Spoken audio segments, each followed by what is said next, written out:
Hi everybody and welcome to FitFAQs, where we try to answer your frequently asked questions related to fitness and health.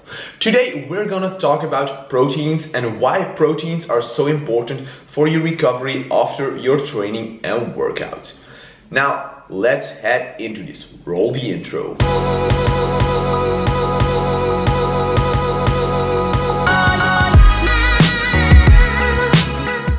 Now, before we get into the somewhat more difficult material, let me first refresh your memory on proteins and amino acids, etc.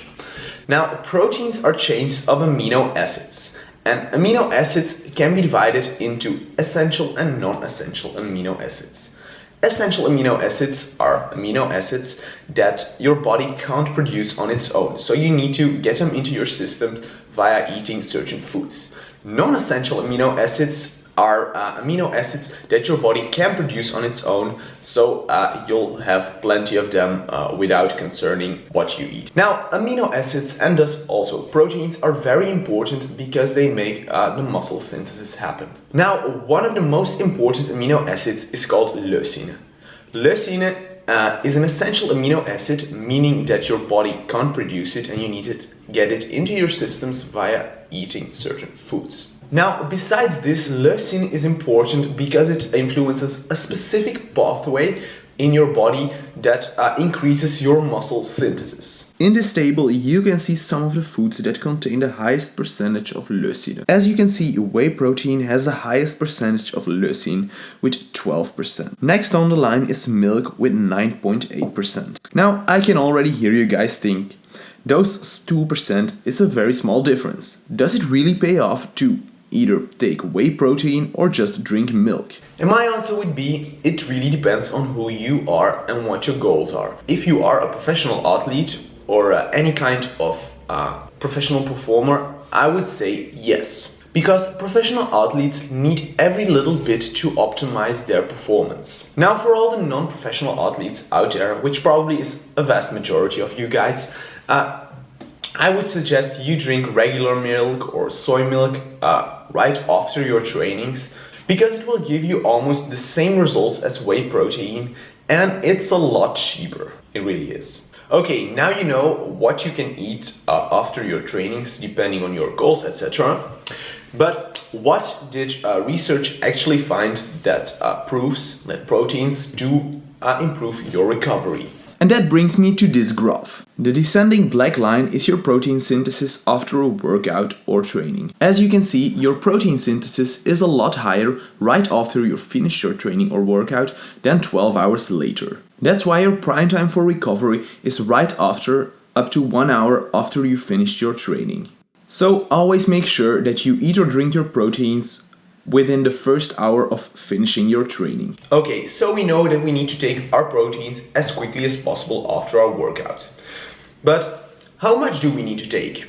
Now, most experiments found that administering 20 to 25 grams of proteins right after your workout or gym session has a significant effect in recovery. Now, let's say that I want to drink milk right after my workouts. How much milk do I need to drink to get those 20 to 25 grams of proteins?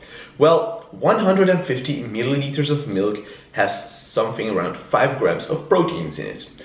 That means that I will have to be drinking 600 milliliters of milk to get my 20 grams of proteins. Now, this is everything you need to do for a gym session where you only lift weights. If you, however, go for a 1 hour run, or you go swimming for an hour, or cycling, or any aerobic activity, just drinking proteins or eating proteins after your workout will not be enough to optimize your recovery. So what do we need to add then to our proteins to get that optimal recovery? Well, it's carbohydrates. Okay, so we need to add carbohydrates, but just how many do we need to add to our proteins? Well, researchers found it's something up and around 55 to 65 grams of carbohydrates.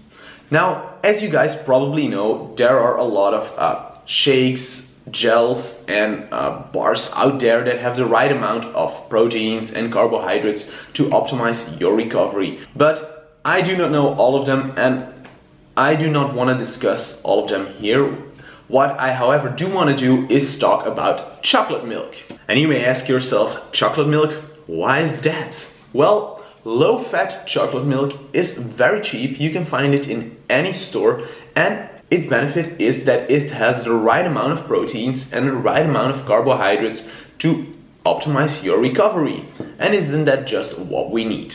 So taking the same example as we did earlier for our gym session, if I wanted to optimize my recovery after a 1-hour run, let's say, I would drink 600 milliliters of chocolate milk instead of regular low-fat milk. So I can fill up my depleted carbohydrates and get my muscle synthesis going up. Now, as a final quick note before I end the video, I talked a lot about milk as a source of proteins to optimize your recovery. But for those who are not very fond of milk, there are other products that also contain a very good amount of proteins, like yogurt, low-fat cheese, and many more. So make sure to check food labels so you can calculate how much of a specific food or drink you need to get that 20 to 25 grams of proteins after your workout. Now, that will be all for today. I hope you by now know what you need to do after every gym session, workout, aerobic session, etc. If you enjoyed the video, make sure to give it a thumbs up. Leave any questions you might have in the comment section down below, and subscribe to our channel if you want to be updated on when and what we post.